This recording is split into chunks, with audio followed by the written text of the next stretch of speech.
yang harus terpenuhi sehingga pelaku zina itu dikatakan muhsan. Yang pertama, an yahsula minhul wat'u fil qubul wa dzalika bi an yataqaddam lizani wazaniyah wat'u mubahin fil farji. Ya. Jadi an yahsula minhul wata' fil qubul. Jadi dikatakan muhsan ketika perzinahannya atau perbuatannya itu telah sampai pada tingkatan al-wata'. Ya, al-wata' itu adalah seperti yang kita jelaskan hubungan badan yang terjadi antara seorang laki-laki dan seorang wanita. Wadhalika bi an yataqaddam lizani wazaniyah wat'un mubah fil farj.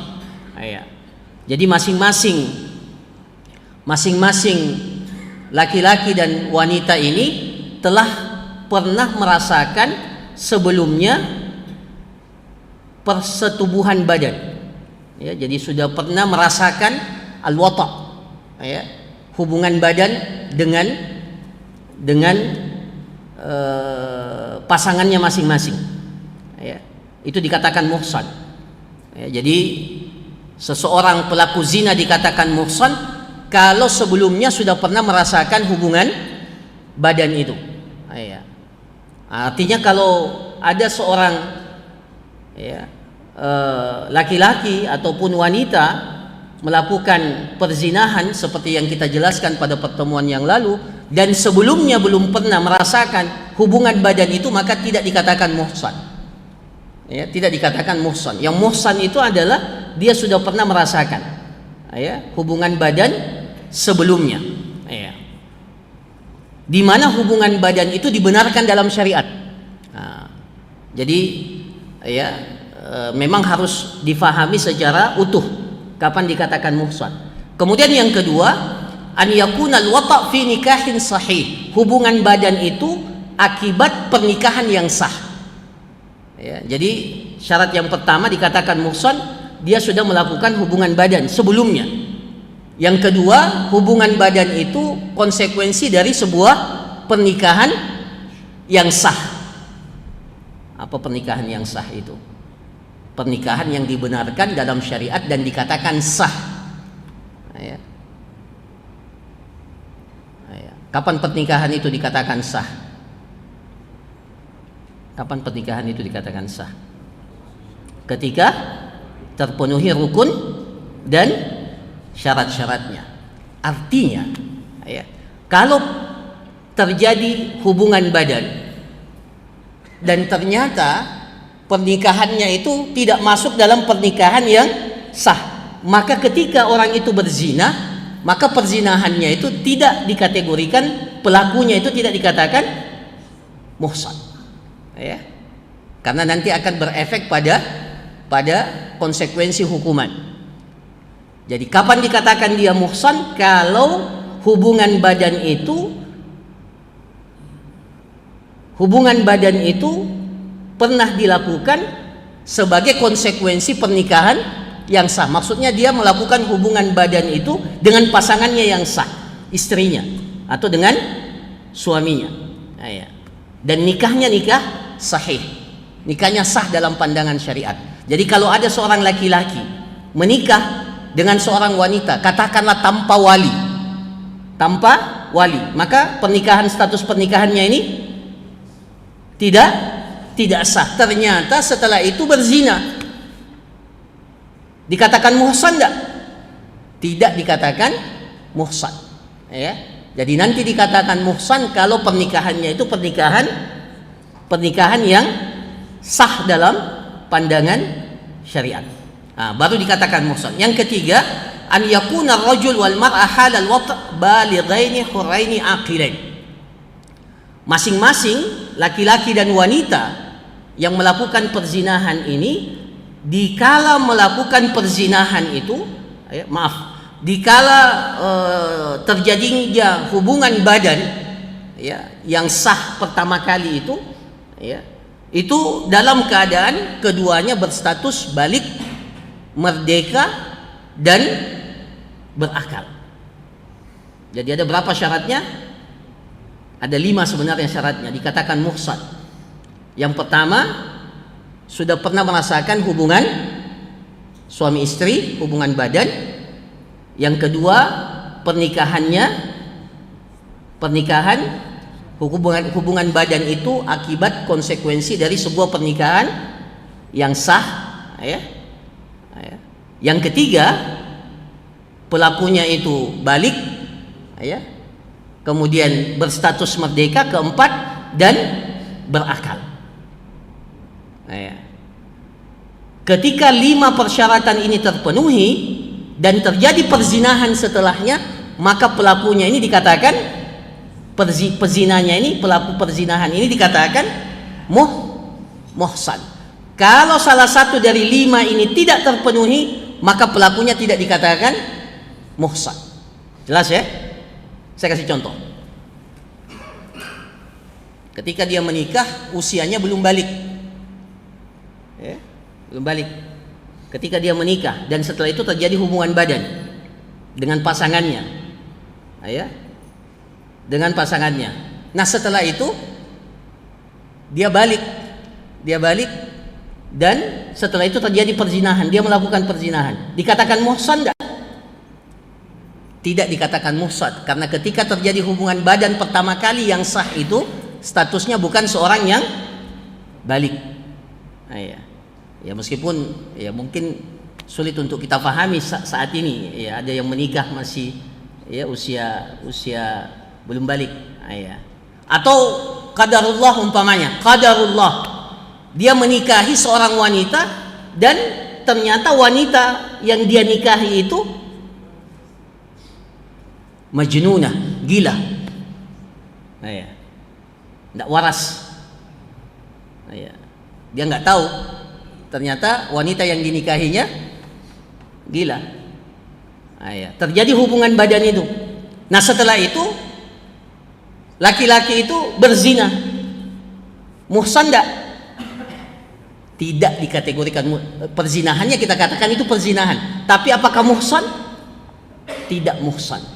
Jadi tidak dikategorikan sebagai pezina yang masuk dalam kategori muhsan. Jadi kapan dikatakan muhsan para jamaah sekalian? 5 syaratnya. Pertama, telah terjadi hubungan badan. Jadi kalau ada orang yang menikah kemudian belum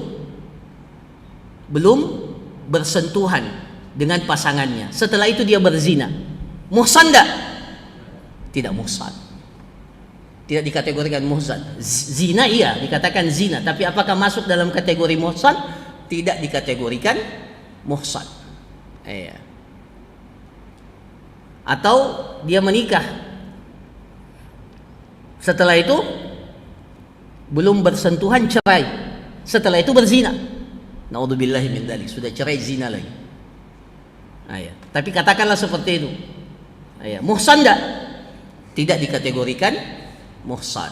Nah, jadi dikatakan muhsan itu kalau persyaratannya ini terpenuhi. Nah, di sini dikatakan, disimpulkan, fal muhsan huwa man waqi'a zaujatahu fi qubuliha binikahin sahihin wa kana balighaini aqilaini hurrain. Jadi dikatakan muhsan adalah seseorang yang melakukan hubungan badan dengan istrinya, ya, dengan istrinya, melakukan hubungan badan dengan istrinya dengan pernikahan yang sahih, pernikahan yang sah, dan keduanya berstatus balik, berakal, dan berstatus merdeka. Nah, baru dikatakan muhsan. Nah, para jamaah sekalian yang dirahmati oleh Allah, fahadhihi khamsatu syurut la budda minha li husulil ihsan al mujib lil had. Jadi lima persyaratan ini kalau terpenuhi semuanya, maka inilah yang menyebabkan dijatuhkannya had yang ditetapkan di dalam syariat kita. Ya. Jadi di sini ada lima persyaratan, ya: balik, berakal, berstatus merdeka, ya, persetubuhan dilakukan, terjadi hubungan badan, dan hubungan badannya itu akibat konsekuensi daripada pernikahan yang sah. Nah, sekarang apa hukumannya kalau pelaku perzinahan itu muhsan? Apa hadnya? Apa hadnya? Bahasa syariatnya had namanya. Apa ketetapan Allah bagi pelaku perzinahan yang muhsan ini? Ya. Di sini dikatakan dalam kitab ini, idza zanal muhsan fa inna haddahu rajm bil hijarah hatta al maut. pelaku pezina, dan kalau dia berstatus muhsan maka ketetapan hukumnya itu dirajam bil hijarah, dilempari dengan batu sampai mati, hatta al-maut. Jadi dilempar dengan batu sampai mati. Jadi dibuatkan lubang seperti yang dalam hadis, dibuatkan lubang, kemudian dia disuruh masuk ke dalam lubang itu, kemudian dilempari batu sampai mati, hatta al-maut. Kalau pelaku pezinanya muhsan, muhsan, memang berat hukuman bagi pelaku perzinahan yang sudah berstatus muhsan. Sudah diberikan oleh Allah jalan yang sah untuk menikmati hubungan suami istri, justru memilih untuk berzina. Na'udzubillahi min dzalik. Maka hukuman bagi pelaku perzinahan yang muhsan ini sangat berat, dirajam sampai rajmu bil hijarah, dirajam dengan, jadi tidak boleh dieksekusi, digantung, tidak digantung atau ditembak sampai satu kali langsung mati, tidak, harus dirajam dengan batu sampai mati. Dan itu dilakukan oleh Rasulullah berkali-kali. Jadi rajam ini mutawatir, dilakukan oleh Rasulullah sallallahu alaihi wasallam dalam beberapa kali keadaan, kondisi, dan semuanya muhsan, dan semuanya jelas masuk dalam kategori muhsan. Akan disebutkan beberapa kisah di sini.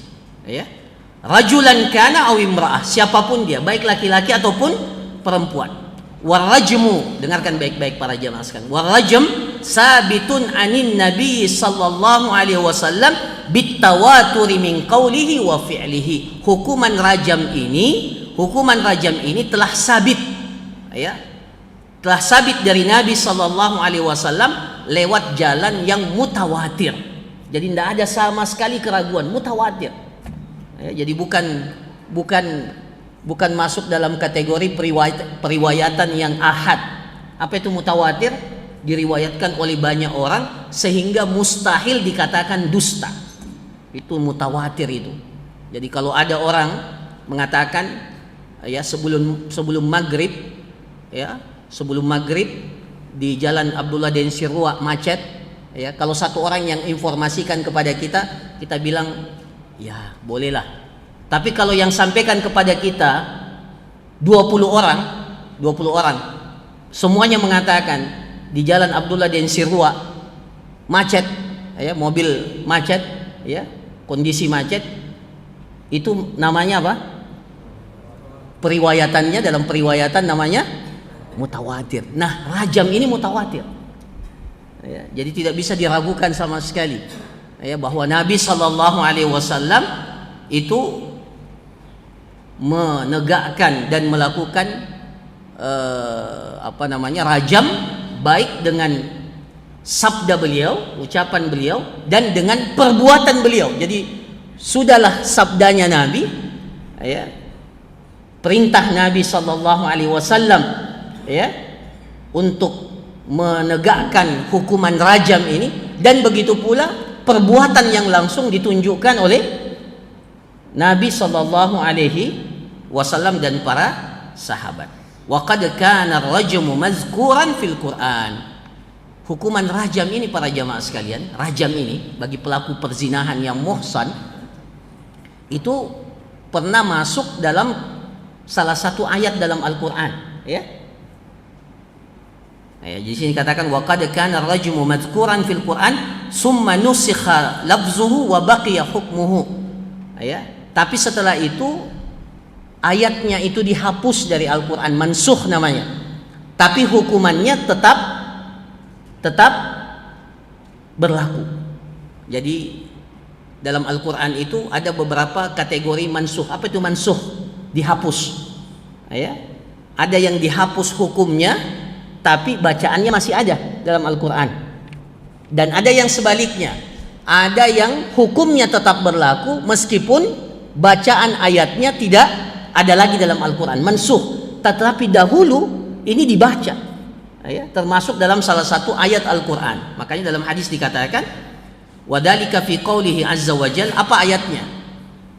Apa ayatnya? Dalam riwayat hadis dikatakan, wasyaikhu wasyaikhatu. Ini ayat kalau antum cari dalam Al-Quran tidak akan dapat, ya, Al-Quran, karena sudah mansuh. Apa itu mansuh? Sudah dihapus, ayatnya dihapus, tapi hukumnya masih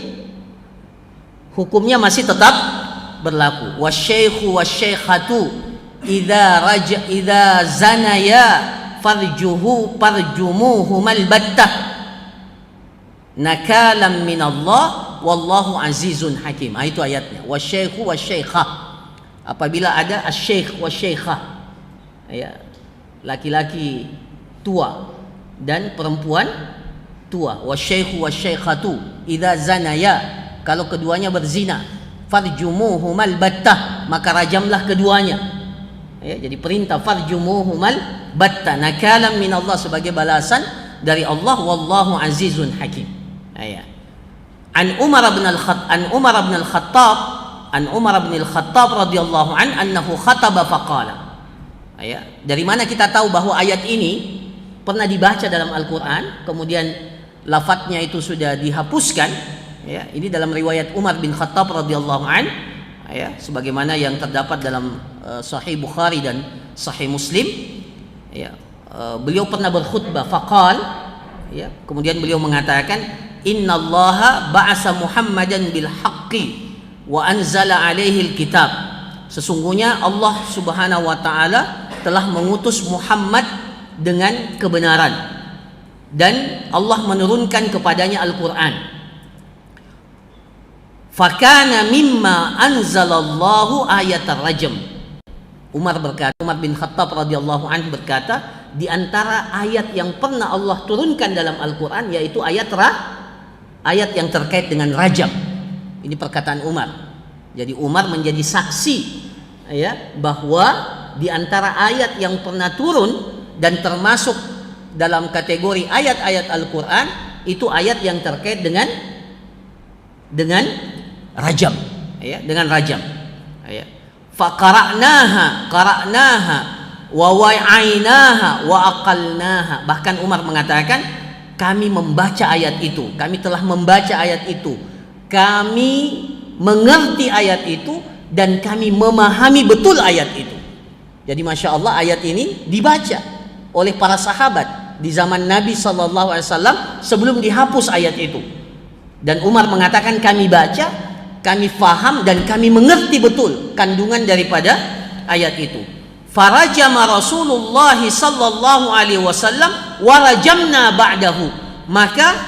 Maka Rasulullah sallallahu alaihi wasallam berdasarkan ayat itu menegakkan hukuman rajam, dan setelah wafatnya Rasulullah sallallahu alaihi wasallam kami juga menegakkan hukuman rajam itu. Jadi bukan hanya di zaman Rasulullah sallallahu alaihi wasallam, hukuman rajam itu tetap berlaku bahkan setelah wafatnya Rasulullah sallallahu alaihi wasallam. Fa akhsha in tala bin nasi zamanun an yaqula qail ma najidu rajma fi kitabillah. Maka Umar mengatakan, saya khawatir jangan sampai waktu berlalu, masa berlalu, sehingga datang satu zaman ada yang mengatakan bahwa kami tidak dapatkan rajam, hukuman rajam dalam Al-Quran. Memang kalau ayatnya kita cari, memang sudah kita tidak akan dapatkan lagi karena sudah mansuh. Tapi hadis ini membuktikan bahwa ayat rajam ini pernah ada dalam Al-Quran, kemudian ayatnya dihapuskan tetapi hukumnya tetap berlaku. Fayadhillu bitarki fariidati anzalahallah. Ya, maka mereka sesat, kata Umar, ketika mereka mengatakan kami tidak mendapatkan ayat rajam dalam Al-Quran, maka ya, mereka sesat dengan meninggalkan apa yang difardukan, diwajibkan dari ayat yang diturunkan oleh Allah Subhanahu wa taala. Wa innar rajma haqqun fi kitabillah ala man zana. Sesungguhnya hukuman rajam itu hak, benar, terdapat dalam kitabullah, ditetapkan kepada pelaku perzinahan idza ahsana, kalau pelakunya itu masuk dalam kategori muhsan. Nah, ini dalilnya ya, idza ahsan, kalau pelakunya itu ahsan, masuk dalam kategori muhsan minar rijali wan nisa, baik pelakunya itu laki-laki ataupun pelakunya itu perempuan. Di zaman Rasulullah pernah merajam seorang laki-laki. Siapa?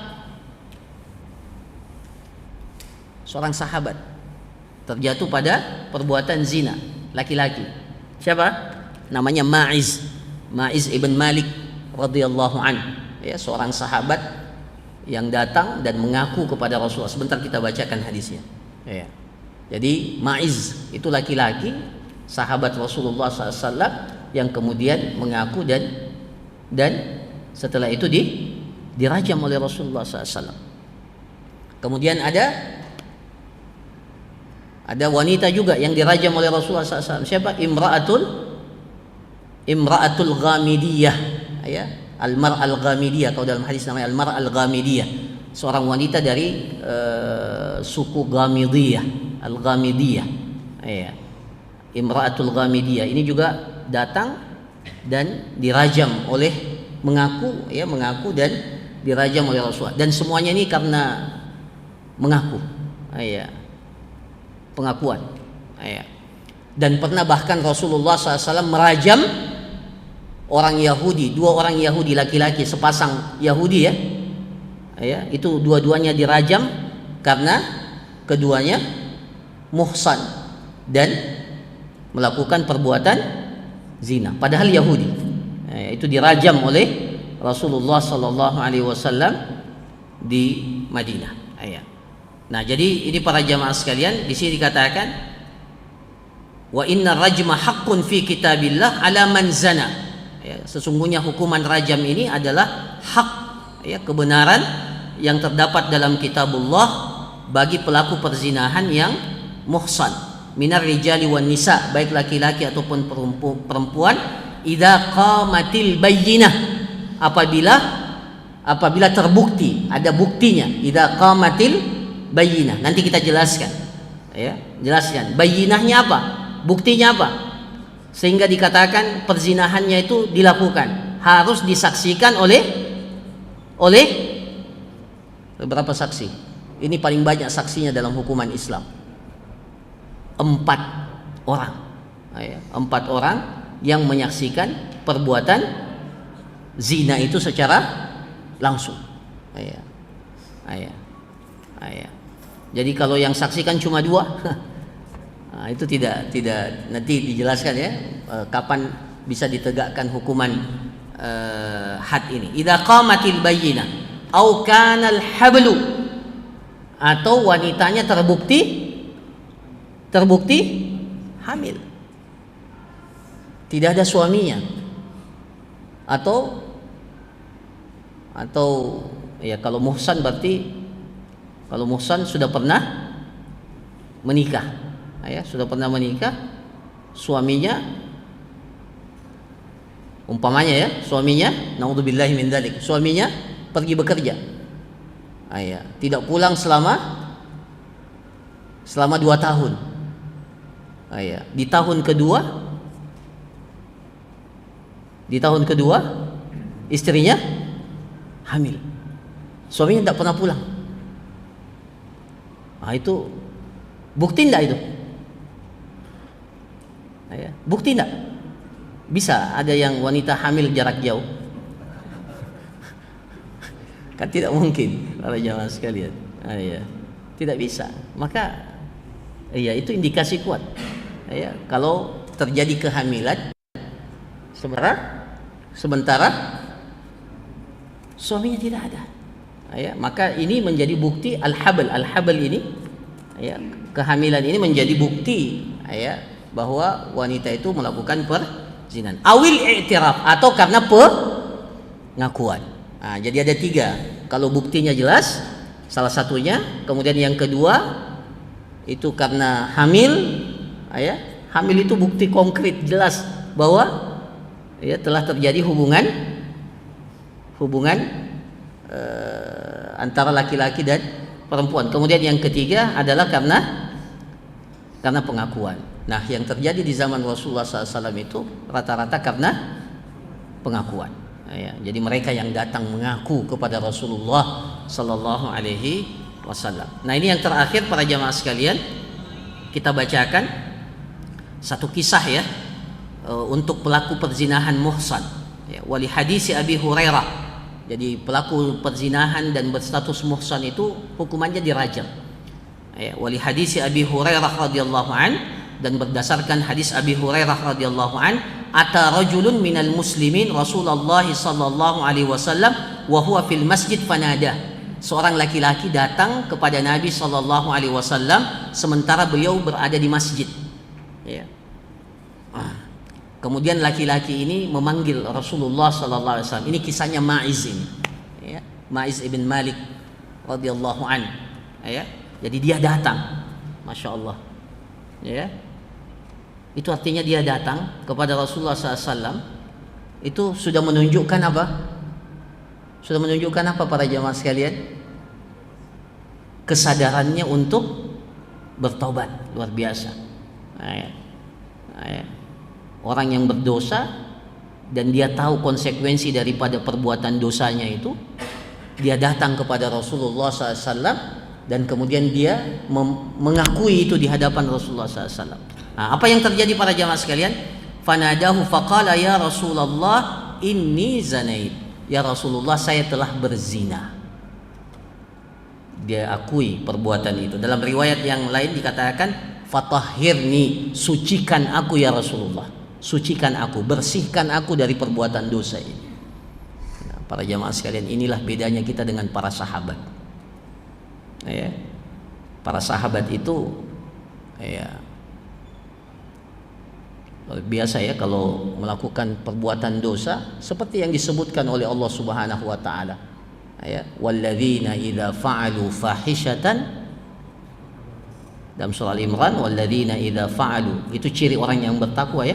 Wa idza fa'alu fahishatan aw zalamu anfusahum dzakarullah fastaghfaru li dzunubihim. Ya. Jadi rasa takut mereka kepada Allah yang mengantarkan mereka untuk memohon ampun. Dzakarullah, mereka ingat kepada Allah. Jadi apa yang terjadi para jamaah sekalian? Ketika Ma'iz ini datang kepada Rasulullah SAW, ya, faqala ya Rasulullah inni zanait. Fa'arada anhu. Rasulullah tidak mau ya, Rasulullah berpaling, tidak mau dengar itu. Ya, tidak mau dengar ucapan itu. Jadi Rasulullah menghindar. Jadi ketika dia mengakui, ya Rasulullah saya berzina, tolong sucikan aku, tegakkan hukuman Allah kepadaku. Rasulullah tidak mau dengar. Fa'arada anhu. Ya, padahal ini orang mau mengaku ini. Rasulullah, ya, kalau kita mungkin apa? Ya, Rasulullah tidak. Pertama kali Rasulullah fa'arada anhu. Nah, ini juga dalil para jamaah sekalian, kalau ada percakapan yang seperti itu lebih baik kita menghindar. Jangan ya. Jadi Rasulullah ketika ada isu yang seperti itu, ada yang berzina, sebaiknya kita tidak ikut ya, karena Rasulullah SAW itu fa'arada anhu. Pertama kali Rasulullah dikatakan kepadanya ya, saya berzina, Rasulullah justru menghindar, fa'arada anhu ya. Fatanaha tilka awajhihi, maka Rasulullah menyingkir, Rasulullah tidak mendekat. Fatanaha, Rasulullah berpaling dan menjauh dari orang ini ya. Faqala ya Rasulullah inni zanaitu, ya Rasulullah saya berzina. Kedua kali ya. Fa'arada anhu, Rasulullah berpaling lagi, tidak mau dengar ya. Rasulullah tidak mau mendengarkan. Fa'arada anhu hatta thanna dzalika alaihi 4 marrat, sampai orang ini mengakui dan mengucapkan inni zanaitu, saya berzina, sebanyak berapa kali? 4 kali. Jadi kali pertama, kali kedua, kali ketiga Rasulullah tidak mau mendengarkan. Fa'arad, Rasulullah berpaling, tidak mau dengarkan. Iya. Karena Rasulullah SAW tahu konsekuensi daripada pengakuan itu. Apa konsekuensinya? Nah, para jamaah sekalian, falamma syahida ala nafsi arba'a syahadat, ketika orang ini sudah mengakui dengan 4 kali, maka itu sama dengan berapa saksi perzinahan itu? 4 ya. Jadi dikategorikan sama dengan, jadi dia kenapa harus 4 kali? Kenapa harus 4 kali? Satu persaksian itu sama kedudukannya dengan 1 orang saksi. Maka falamma syahida ala nafsi arba syahad da'ahu Rasulullah sallallahu alaihi wasallam. Barulah setelah itu Rasulullah menggubris, barulah Rasulullah SAW memanggil orang itu, memanggil sahabat Ma'iz ini. Apakah langsung dikatakan, oh kalau kamu sudah mengaku maka langsung dirajam? Enggak. Enggak begini, enggak begitu Rasulullah SAW. Rasulullah tanya dulu, klarifikasi dulu. Abika junun, jangan sampai kamu ini enggak waras. Abika junun. Jadi Rasulullah tanya orang ini, abika junun, ya jangan sampai engkau ketika melakukan perzinahan itu dalam keadaan gila. Qala la. Orang ini mengatakan tidak. Dalam riwayat yang lain yang saya baca, setelah dia minta 4 kali, Rasulullah bilang jangan sampai kamu cuma menciumnya, jangan sampai kamu cuma memegangnya saja, tidak sampai ya. Jadi ini para jamaah sekalian, hukum asalnya memang had ini, ketetapan Allah ini tidak boleh ditegakkan kalau tidak yakin betul. Jadi Rasulullah SAW arahkan dengan pertanyaan seperti itu untuk meyakinkan bahwa dia melakukan itu dengan penuh kesadaran. Dia melakukan itu dengan penuh kesadaran, tidak ada syubhat, karena had ini tidak boleh ditegakkan ketika ada syubhat. Makanya Rasulullah SAW katakan, jangan sampai kamu cuma menciumnya saja, jangan sampai kamu cuma memegangnya saja, tidak sampai perzina, tidak sampai hubungan badan. Ternyata orang itu mengatakan tidak, berzina. Maka setelah itu Rasulullah SAW mengatakan, fahal ahsanta, engkau sudah masuk kategori muhsan enggak?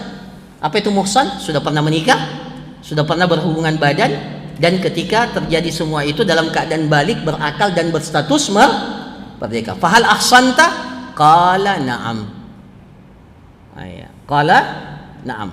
Sahabat ini mengatakan, Ma'iz ini mengatakan, iya, saya ini muhsan, sudah pernah menikah, sudah pernah merasakan hubungan badan dengan pernikahan yang sahih, jadi sudah muhsan. Maka Rasulullah SAW ini dalam riwayat Bukhari Bukhari Muslim, Rasulullah SAW mengatakan, idhabu bihi farjumuh, bawa orang ini. Rasulullah perintahkan sahabat, bawa orang ini, dan setelah itu tegakkan hukuman rajam kepadanya. Maka para jamaah sekalian, ini salah satu hukuman rajam yang pernah ditegakkan oleh Rasulullah sallallahu alaihi wasallam.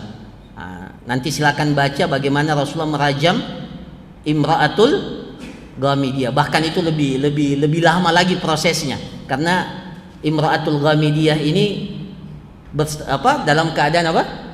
Dalam keadaan hubla, dalam keadaan hamil akibat perzinahan itu, tidak langsung dirajam.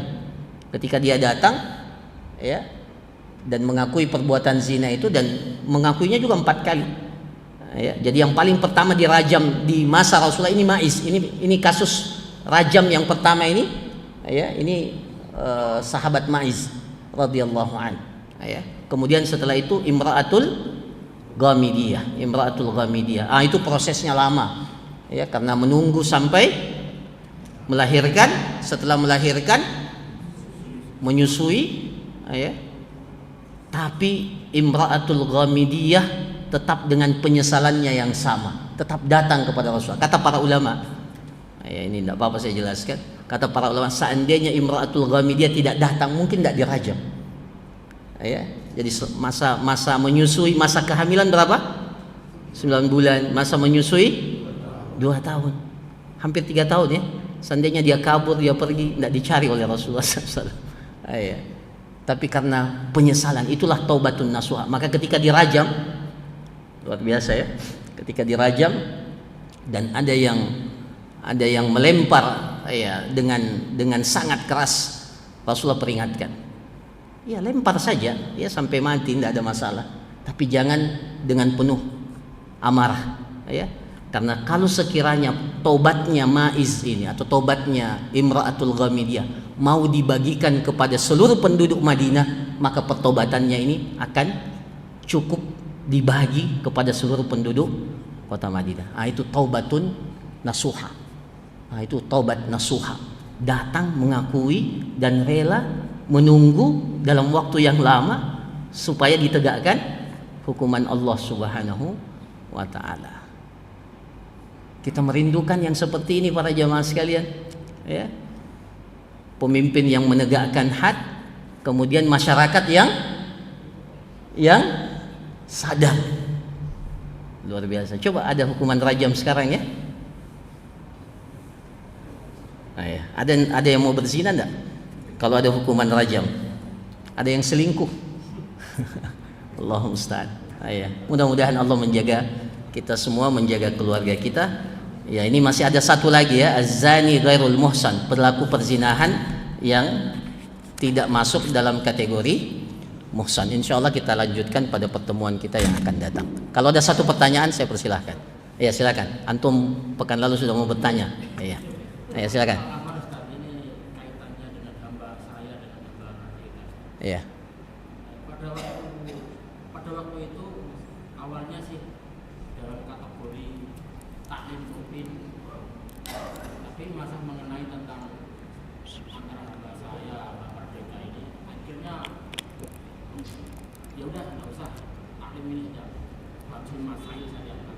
Akhirnya udah ketemu mufakat, akhirnya jadi debat kusir ini yang belum tentu mufakatnya ini antara masalah hamba saya ini yang orang merantau ke luar negeri, entah itu janda atau masih punya suami, ke Saudi atau lain. Itu anggapannya si Ustadz S.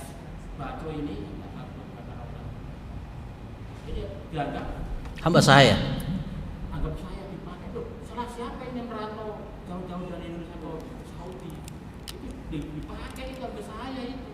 Itu anggapannya si Ustadz seperti itu. Allah musta'an. Karena sudah jauh-jauh dari negaranya keluar, apa kalau bukan Hamba saya. hamba saya? Iya. Nah, sini yang penanya tidak Ustaz, karena perbudakan ini sudah dihapus tahun 82 di Malaysia dulu. Iya. Ini untuk mencapai. Iya. Iya, saya paham. Nah, jadi pertanyaannya apakah TKW ya? TKW kalau dia keluar negeri bekerja statusnya berubah jadi hamba sahaya. Jadi majikannya bisa menggaulinya.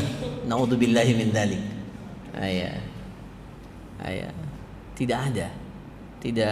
Tidak ada yang merubah status seseorang itu.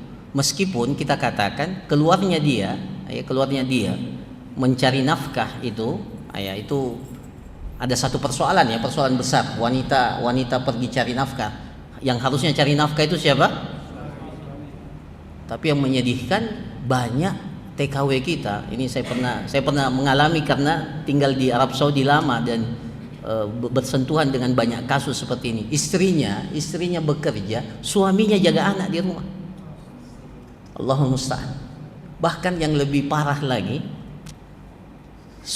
istrinya cari uang, suaminya itu, dan dinafkahi oleh istrinya yang bekerja mati-matian. Ini fakta kenyataan. Meskipun saya katakan ini kasuistik ya, tidak kita generalkan. Ada kasus yang menyedihkan seperti itu. Nah, statusnya dari mana jadi hamba sahaya?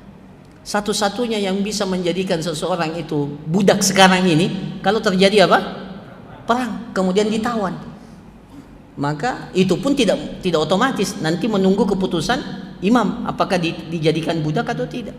Nah, kalau bekerja. Akad pekerjaan itu akad ijarah, bukan akad beli budak.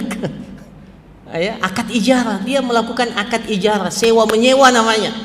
Ya, disewa untuk bekerja. Ya, meskipun secara hukum Islam kalau wanita musafir, itu ada konsekuensi hukumnya, tapi tidak serta-merta otomatis berubah menjadi budak. Kemudian dipermaklumkan, tidak apa-apa digauli oleh majikannya. Naudzubillahi min dzalik. Itu zina itu. Ya. Zina. Ya. Ada terjadi, ya memang ada terjadi, tidak bisa kita tutupi. Ada terjadi, tapi tidak bisa kita generalkan karena ini sifatnya kasuistik. Lebih banyak yang lebih baik daripada itu. Ya. Saya kira demikian. Ya, ini tidak ada hubungannya sebenarnya. Ya, tapi tidak apa-apa. Barakallahu fikum, jazakumullah khairan. Subhanakallahumma rabbana wa bihamdik, nasyhadu an la ilaha illa anta, nastaghfiruka wa atubu ilaik. Wa sallallahu ala nabiyyina Muhammad wa ala alihi washabihi ajmain. Assalamualaikum warahmatullahi wabarakatuh.